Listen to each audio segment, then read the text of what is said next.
Just When I Needed You by Matthew McKenzie. Richard was tired. He did not sleep so well last night. It was the same old memories bothering him. It has been like this for years, but this time, those memories were hitting him harder than ever before. For weeks on end, he kept visiting his doctor. Richard complained and wanted answers. Richard wanted better medication. The doctor was understanding, but was very careful what he prescribed Richard. Things seemed to work for a while, but last night it was horrible. It's like the medicine is wearing off. It's like I am putting up a resistance to them. Richard thought to himself. Can hardly eat, can hardly sleep. This damn depression. Richard laid back on the sofa while flicking through the channels on the TV. Nothing was good on the TV as usual, but that did not stop Richard from changing channels every few moments. This is so boring. Nothing on TV, and even if there was, my mind could not process anything now. Richard complained to himself. Richard got up to look out of the window. Maybe something outside his house could be more interesting than what was being shown on the TV. There was hardly anything of interest outside, except cars rushing up and down the road. Richard noticed a car parking just outside his house, but he did not watch for long. Richard flopped himself back down on the sofa. It was not long before Richard's horrible memories came flooding back. Things went so badly on a project at work all those years ago. The stress of work back then, it caused Richard to have some breakdown. It was made more challenging because the managers were not sympathetic to Richard's plight. The telling off by Richard's manager kept playing around and around in Richard's mind. Richard eventually snapped out of the bad memory. God, what has this life done to me? At that moment, there was a loud knock at Richard's door. Richard got up with a slight smile on his face. At least something interesting was going to happen. I wonder who it could be knocking at my door at this time. Richard mumbled. Richard walked out of the room quickly and opened the door. Ah, it's you. Richard smiled as two people were waiting to be invited in. I knew I recognized that car parking outside my place. What are you waiting for? Come in. Richard beckoned. It was Barbara and her husband Tom. Tom worked at the same company Richard used to work at 2 years ago. Since Richard was dismissed from his job due to failing mental health, Tom stepped in to befriend Richard. The other work colleagues joked and laughed that another employee was getting the sack. To them, Richard was competition, but now he was a casualty.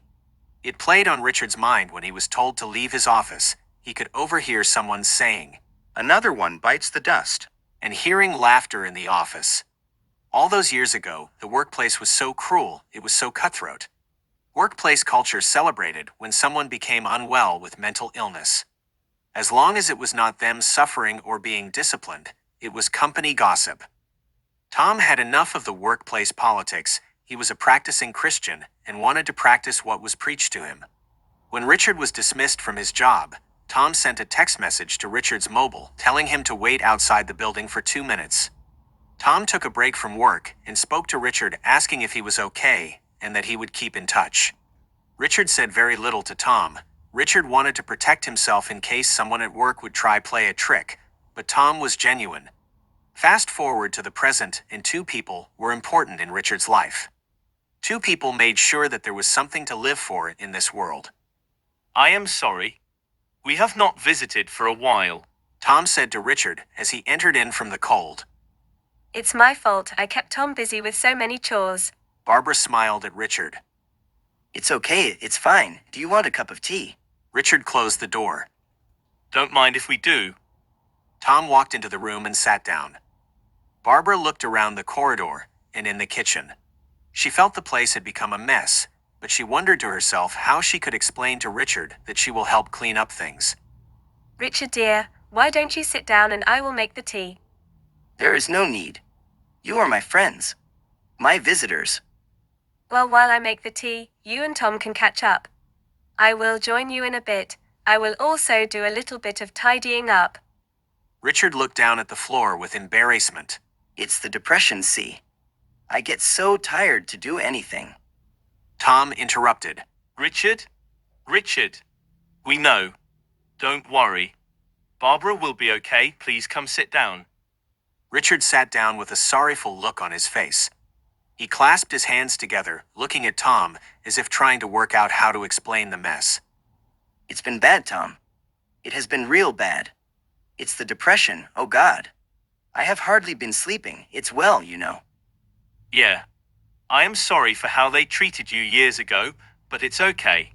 We are moving on, we have to try do our best. Tom said to Richard. Richard could hear the clanking and shuffling of items in the other room. It was Barbara cleaning up. It sounded like she was really going to town. Tom noticed Richard listening to the noise his wife was making in clearing things up. She really does enjoy cleaning up. Let's leave her to it. Tom smiled. I thought she was keeping you busy with chores, so tell me, Tom, how come I have not seen you for some weeks now? To be honest, Richard, it's work. Things are changing and there are some big projects going on. How do you mean? Richard asked Tom out of interest. Some of the departments are merging and some things are being shipped out. It has been really busy and I need to make sure my staff are performing okay. Oh, I hope they are not overdoing things and putting too much on you. Well, Richard, it's no good. I don't want to come here complaining. You have a lot on already. Tom sat back on the sofa. He looked at the TV. Richard watched Tom and reached for the remote. Richard turned down the volume off the TV. Sorry about that, Tom. As Richard sat back down. It's okay, Richard. I like to watch a bit of TV myself. Anyway, enough about me. How are things with you? Oh, you know. That same old mess. Been going to my doctor, and you know. He tries his best, the medication he gives me. At first it works and then. Sorry to hear that. Do go on. Barbara came walking into the room with 2 cups of tea and a smile. Richard reached out for the cup. Oh, thank you, Barbara. So kind of you. Tom also thanked Barbara, but as soon as Tom was about to say anything else, Barbara wandered out of the room to continue cleaning. Tom smiled because he thought his wife was going to sit down and catch up with the conversation. Don't mind her. Tom smiled at Richard. Richard just nodded. I have been offered more therapy. I have not set the start date as yet. I am still wondering if I should go. Still, I am not sure if it would make much difference. What do you think, Tom? Any port in a storm. Richard nodded again. He put down his cup of tea and made a frown. Tom, why is it I am so weak? Couldn't hack it at work. Can't hack it at life. No one seems to care. I must be a drain on the both of you two. Tom looked at Richard and he knew what he could say straight away. Tom had to alleviate Richard's worrying thoughts. Richard, no one in this world is perfect. I am struggling with things, and there is always something that I wish could help me out as well. But you know, it's the ones we spend our time with that makes the difference. I am just glad to spend some time with you. But why, Tom? Why? I am sure you got stuff to do at home. I mean, your wife is here cleaning my house. I am sure the both of you could be out at the cinema or restaurant. No, that's not it, Richard. You are not a drain and you are a dear friend. I am just trying to be a good person to others, and my faith is helping me. But there are times I am down as well, Richard. You? Down? How? You don't want to know. Richard paused. I guess you are right. Tom spoke quickly. No, I will come right out with it. Things are not going well at church. There has been some infighting about the direction of the church congregation. To be honest, I am still practicing my faith, but I tend to stay home more often. I am sorry to hear that, Tom. I know how much your faith means to you. I mean to not share that with others at church. Yeah, I know, but faith, oddly enough, is personal to me. If things get worse due to all that politics, I am sure to find another church. I wish I had your strong faith. I think I have lost faith in myself. Tom fell silent, looking at Richard. An awful feeling came over Tom, as if he knew what was going to happen. Richard looked at the cup of tea, and then at the TV for a couple of seconds. Richard then turned away from Tom. He could not hide his frustrations any longer and began to burst into tears. Richard, it's okay. Tom sat closer to Richard to comfort him. Barbara, hearing someone crying, poked her head around the door with a concerned look on her face. She saw Tom hugging Richard, who was crying. Tom looked at Barbara and nodded. Barbara then walked over to both Tom and Richard and hugged them both. Richard felt so embarrassed. As a man, he could not believe he was being vulnerable, crying in front of his friend and his wife. They showed such kindness to him. There, Richard, it's okay. I don't know what else to say, but we will try and be there for you. Richard sat away from Tom, wiping the tears from his face. Richard swore. I am sorry. A grown man, crying like a baby. Tom and Barbara looked at each other, trying to give Richard the space to vent. I am not complaining. Nothing wrong in crying anyway. Takes a brave man to do so. Deep down inside, Richard knew Tom was right. It was just the thing he needed. No one had paid much attention to Richard, even the mental health peer group Richard attended. There was not much contact from that group, but Tom and Barbara were still there for him. Richard felt a bit better. He needed to have a cry, he needed to be listened to, and needed to have someone just understand what he was going through. Oh, I feel so stupid. But you know what? You are a good friend, Tom. You and your wife. Just what I needed. Richard rummaged through his pocket and took out some tissue. He continued to wipe the tears from his face and sniffed. Barbara got back up off the sofa from behind Richard, walked off, and continued to clear up in the next room. What could I do without you? The world. It can be so cruel. The world can go to hell, but as long as I have you two. Tom nodded. I know, Richard. I know. But I think what is important is faith. You mean the faith in the Lord? Well, I am not here to preach about my religion. I am talking about faith in yourself. It's true I am practicing, but I think God allows us to try to help ourselves. I know it might sound high and mighty. I have not experienced what you have been through. It's not, Tom. I know what you mean. I can't just rely on you, but I am at a loss. I got to try work things out. It's this damn depression. It's clinical, and I cannot shake the past from my mind. Those things that happened at work. Tom sat silently listening to Richard. Tom decided to let Richard do the speaking, in which Richard must have spoken for a good 5 minutes. How can the world be like this? How can the world be so cruel? Tom nodded. I know, Richard. I know.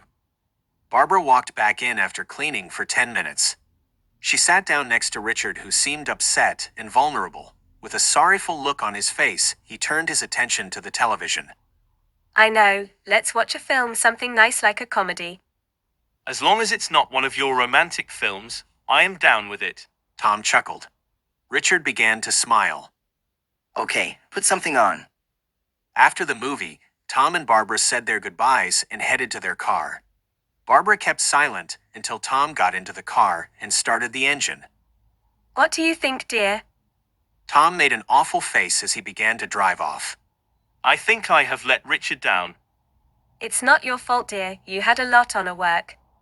Yeah, but you say how he is. It's a lot worse than I thought. He was not so bad some weeks ago. You are right, dear. What do you think we should do? Tom paused, trying to concentrate on what Barbara was saying, and also trying to concentrate on driving. He could not reply, because he just was not sure what to say. I don't know, love, I don't know. It was not long before Barbara and Tom were home. It was dark, and they did not talk that much in the car. There was a worry about the experience at Richard's place. Tom was thinking hard. He knew the signs were there. Richard was struggling, but he had to do something because he felt time was running out. Barbara was not stupid. She looked at Tom's worried expression. She was also thinking the same, and she also had been through mental ill health many years ago, but she had gone through the worst of it. This is why Barbara was mainly keen to help Tom with Richard.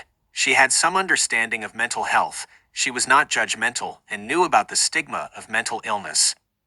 Tom sat at his home computer for 10 minutes checking on any important emails. Barbara went upstairs to bed. You won't be long, dear. No, honey, just a couple of minutes more. Tom then switched off his computer and went upstairs. Barbara was reading a magazine with the lamplight on as Tom got into bed. Barbara put her magazine on the floor and turned off the light as Tom rolled on his side facing away from his wife. Barbara then cuddled up to Tom. Tom, you awake? Yes, dear, you okay? Well, to be honest, no. Tom rolled over to face Barbara as soon as she spoke those very words to him.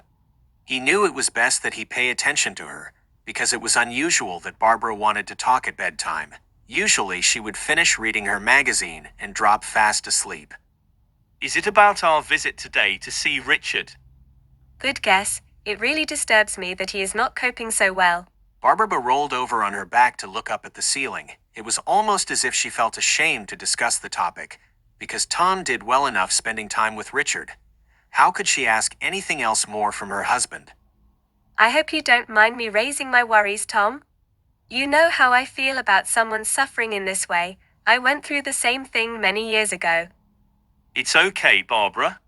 It is tricky. We are involved in helping Richard, but at the same time, I do not think we are involved enough.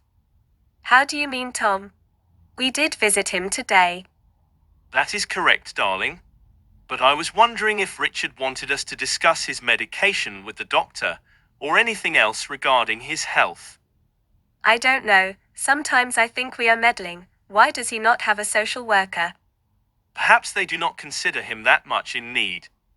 Well, let's hope they do not leave it till late. Richard certainly needs help now. Tom signed and fell asleep. He was too tired to discuss anything further. Barbara could hear Tom's deep breathing, and she knew straight away he was out like a light. Good night, Tom. It was after work Tom rushed home.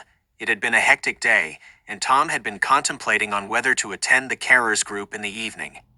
Tom was almost speeding in his car home, but when he stopped at the traffic lights, he texted his wife to check if she was home. After the lights changed, Tom continued off on his journey. He was nearly home. Nothing from Barbara as yet. I am definitely going to the group this evening. I hope she is home. Tom checked his watch as he got out of his car and headed to the front door. There is still time. Tom thought as he unlocked the front door to let himself in. Barbara?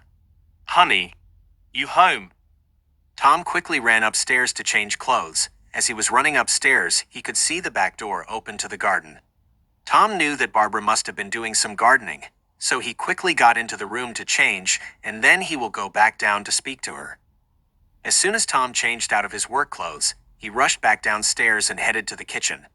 He poked his head around the door to the garden, as he could see Barbara sweeping up weeds and leaves. Barbara? You coming to the carers group? Yes, dear. Just cleaning up a few things. Okay, do not take long. The group starts in 30 minutes. Barbara looked directly at Tom, pretending to be annoyed. I know, honey, I know. I am going to wait in the car, okay? Barbara did not answer, while continuing to put the final heap of leaves into a pile. Barbara wiped the sweat off her face and was not in much of a mood to hurry.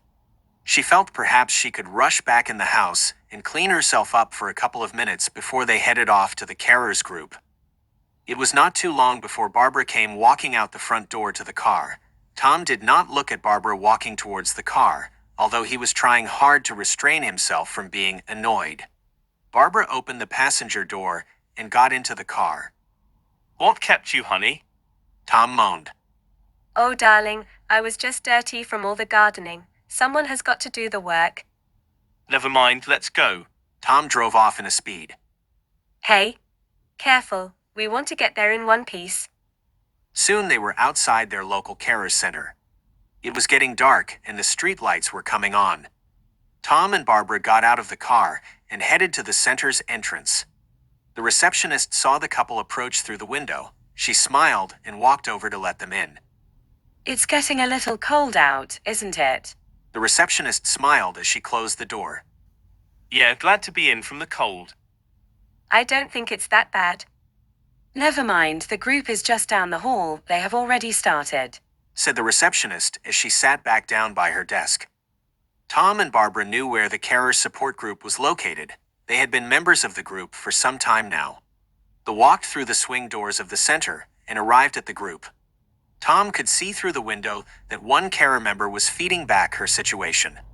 The facilitator of the group noticed Tom and Barbara arrive. He then got up and quietly took 2 chairs from the other stack of chairs, and both Tom and Barbara sat down. Barbara swiped a couple of biscuits from the round table in front of them, while another carer continued to give updates on how things were progressing with the person she was caring for. It was Olive, fairly young for her age at the group, around mid-30s. Olive was often the chattest person at the group, but she would often tell the group the hard challenges she would face caring for her mother. I have not seen the social worker for ages. I think it is only fair they check in on my mother. Olive said. The other carers just kept silent and listened. One of the carers in the group, Daniel, actually smiled at Barbara eating the biscuits. Don't forget to leave some for me. Daniel grinned at Barbara. Olive paused her story and waited till she could speak again. She then looked at the facilitator and continued updating the group. I don't want to keep complaining about the social worker, but I feel my mother is not getting the help she needs. I feel her quality of life is going downhill. What do I do? Heidi complained. The carers at the group looked at each other. If I were you, I would complain. It's only fair, said Tom, who began to feel slightly warmer coming in from the cold. Yes, I would second that. Another carer spoke out. But don't you think Olive is right? Complain once and you might get lucky. Complain twice and it is an annoyance. Complain 3 times and then it gets boring. I can see why Olive is fed up. Another carer responded. Olive turned to the carer. No, it's okay. I sometimes come here to vent. Venting is half the answer. If the social workers did their job, then there would be no need to vent. Well, I think that should be the case. Daniel smiled. Olive threw her hands up in the air. Oh, I don't know. The group fell silent as they tried to process Olive's outburst. The group facilitator spoke. Does anyone else want to feedback how their week has been progressing? Tom raised his hand to say he would go next. Sorry for being late. My wife was working in the garden, and I not interrupted her. Barbara slapped Tom around the arm playfully to state that he was being cheeky. Tom smiled for a moment, but then in an instant his face turned serious as he looked at the group of carers. I have been hard at work these days. It really has slowed me down in keep contact with Richard. Me and my wife dropped by to see him the other day. It was a difficult experience. How do you mean? Asked Olive as she looked at Tom with a concerned look. It seemed that Richard was in a bad way. I think he was just coping.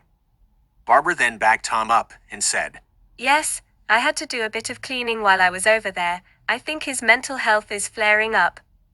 The thing is, what do we do? Richard broke down in tears when we were at his place.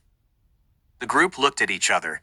Each member of the group was waiting for someone else to respond until it ended up being Heidi, who, being the oldest, had lots of knowledge. Heidi was also a veteran carer, meaning she had been providing unpaid care for a long length of time. Heidi also attended many important meetings, pushing the carers' agenda at NHS involvement meetings, local hospital, and even at the council. Heidi smiled and focused on Tom. Has Richard mentioned things about what his doctor suggested? Yes, he did mention the doctor's appointment. He mentioned the medication was not helping him as much as it could. Heidi nodded at Tom as a way to state she understood. Barbara sneakily took more biscuits off the table and gobbled them up quickly.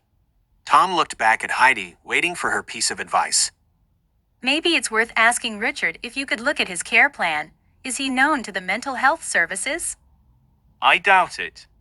It is just usually the doctor. I don't think Richard has been referred to anything more serious. Heidi nodded at Tom again. Do you think it will get more serious? Do you think Richard will end up in hospital? Daniel asked while reaching for a cup of tea and grabbing some biscuits before Barbara could get at them. There is always the chance he could end up in hospital. We need to help raise Richard's situation, said Tom. Perhaps you could see the doctor with Richard, if he is okay with it. Heidi suggested. Do you mean if the doctor is okay with it? Tom asked. Well, I mean Richard. I think he would have to make the doctor know you are his carers. What do you think, Barbara? We should be visiting Richard later on tomorrow. We could ask them. I don't want to impose, though. Tom sat back in his chair. His mind was made up. They would speak to Richard about it, but although Tom was always the concerned friend and the helpful carer, he never got that involved. Tom wondered if he was about to take a lot on. Barbara would always support Tom, but deep down Tom knew he would have to fight for Richard's health. Tom would have to make sure Richard's mental health would not decline, Tom would have to advocate for Richard. Would he be up for that task? The next evening, Tom and Barbara were back at Richard's place.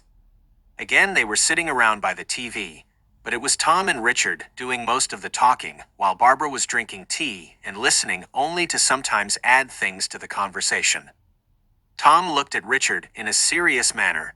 Richard, I was wondering, What's that, Tom? when was the last time you have dropped by the doctor's? Tom asked. Oh, must have been a month ago. I have been meaning to go back. I have been so tired lately. I was wondering, would you like me to come along? Really? I thought you would never ask. I better book the appointment in the morning because they might not know who you are. Tom smiled. Deep down, he was really worried about asking such a sensitive question. He did not handle rejections well and often blamed himself when people refused help.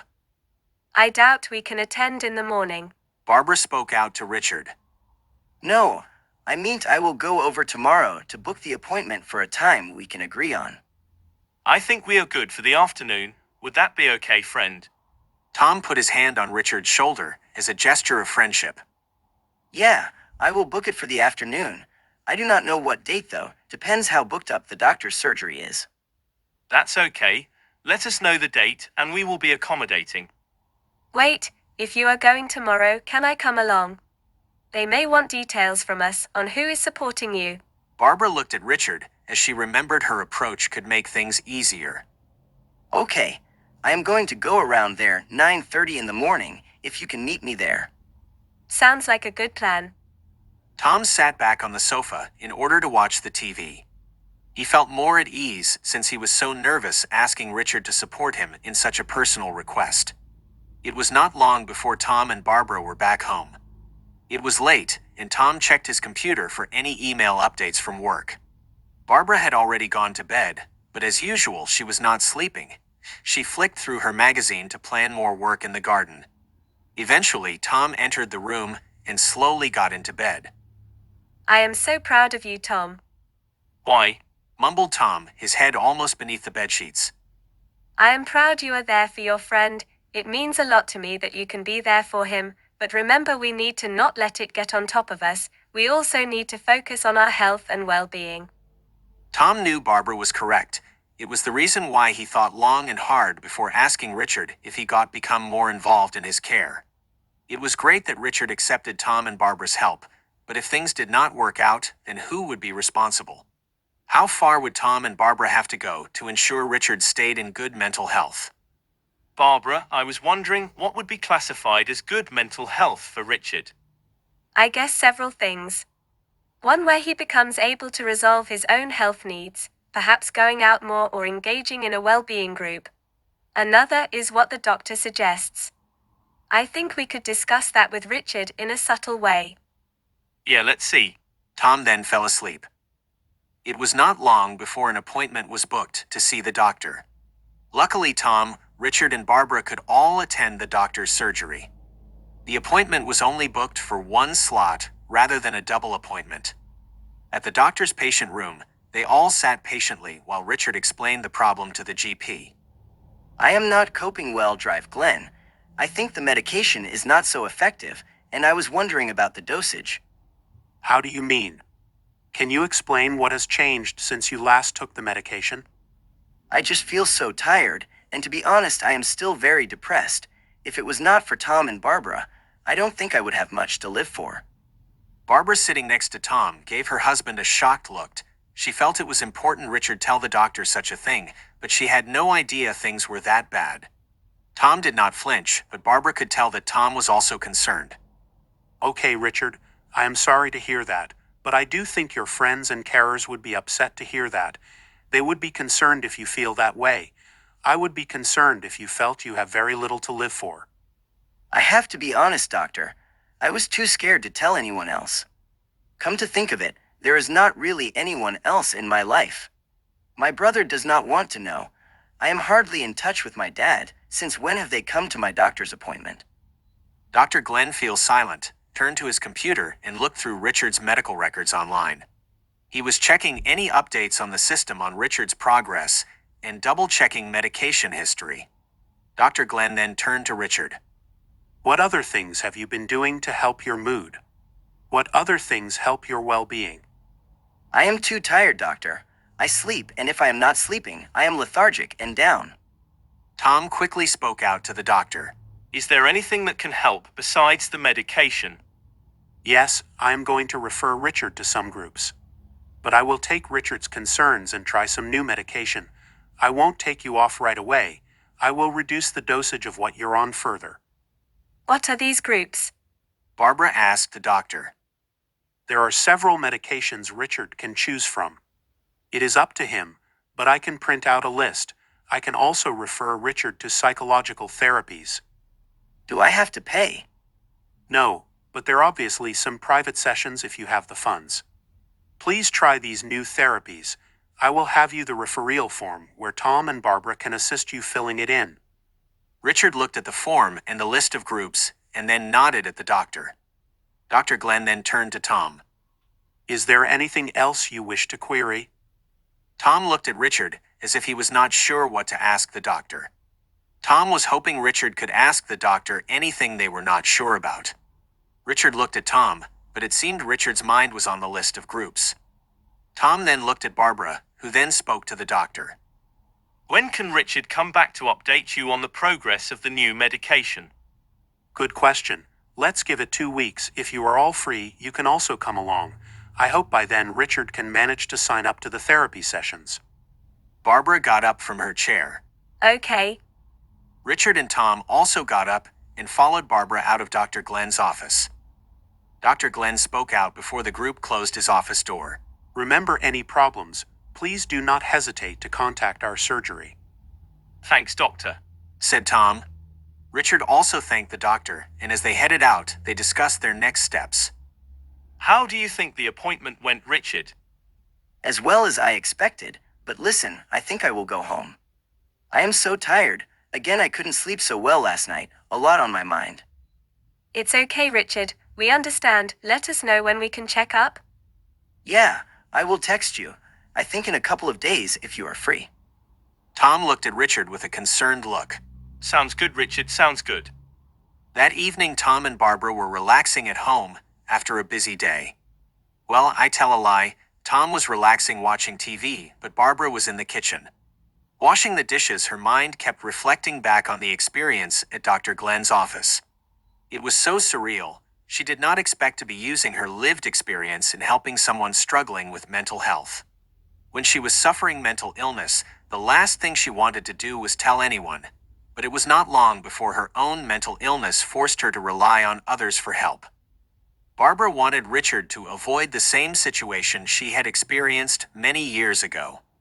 It was a good start. Richard did ask for support, even though it was difficult for him to do so earlier one.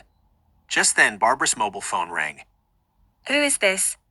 Barbara thought. Barbara looked at the number flashing up on her mobile phone. It was Heidi. Hello, Heidi. I did not expect a call from you. How are things? The usual, Barbara. The usual. Hey, Heidi. I can't help thinking to myself of how things are with Richard. Oh. Why is that, Barbara? It's great Richard wants us involved, but I am so apprehensive. It's like I am waiting for things to go wrong. Barbara sat down on a chair in the kitchen. Just then, she could hear Tom asking who was calling. It's just Heidi, Tom. You know, Barbara, us carers are often worried about how we will cope. I am often worried about the future, regretting decisions I made in the past. I think it comes with the territory. How do you cope though, Heidi? There was a pause on the other end of the line. It was as if Heidi was deep in thought. We all cope in different ways. No carer is alike. No carer's journey is the same. Well, what do you think is the best way to cope when you think something will go wrong when caring for someone? It is hard to say, really. I can only speak for how I cope, Barbara. Personally, I write down my thoughts in a journal. Really? I would find that difficult. I am scared to uncover the negative things I might be thinking. That's what I am looking for. If I can find what has been unconsciously creeping up in my mind, I can trap it in the journal. I think as humans can think things automatically, we can become so negative without realizing it. It is about catching those thought patterns. Barbara smiled in delight about Heidi's idea. That's amazing. You ought to be a mental health professional. There are other ways to cope. I also find it easier to speak to those who are unpaid carers themselves. I think they at least understand what you are going through. I agree to a point, Heidi. I don't think wearing that carer's badge is a guarantee that they are understanding. I think it takes more than the carer's badge. It depends on the maturity and understanding of the person. Yes, Barbara, you are right. It takes a while to understand someone's struggles, but I do get the feeling that once you are providing care, you are then more likely to be more sympathetic than someone who has not experienced the role. Barbara paused at Heidi's response. She knew Heidi was right. In the past, when Barbara tried to open up to work collegia about caring for someone, they seemed not to understand. Her mind quickly flashed back to someone explaining to Barbara that if you suffered depression, it meant that you was weak, that you could not do your job, and that you was a liability towards the company. Barbara's face grew red. She felt bitter about her experience, but she quickly regained her composure. Barbara? Barbara? You there? Heidi's voice woke Barbara up from her phone. Oh, I am sorry. I was just thinking about what you said about sympathy. Yes, there is a long way to go. A very long way to go before people understand the role of caring, before people understand mental health. But we are getting there. Does not feel like it, but you know, Heidi, your advice is so welcome at this time. I am glad you and other carers keep in contact, just when I needed you.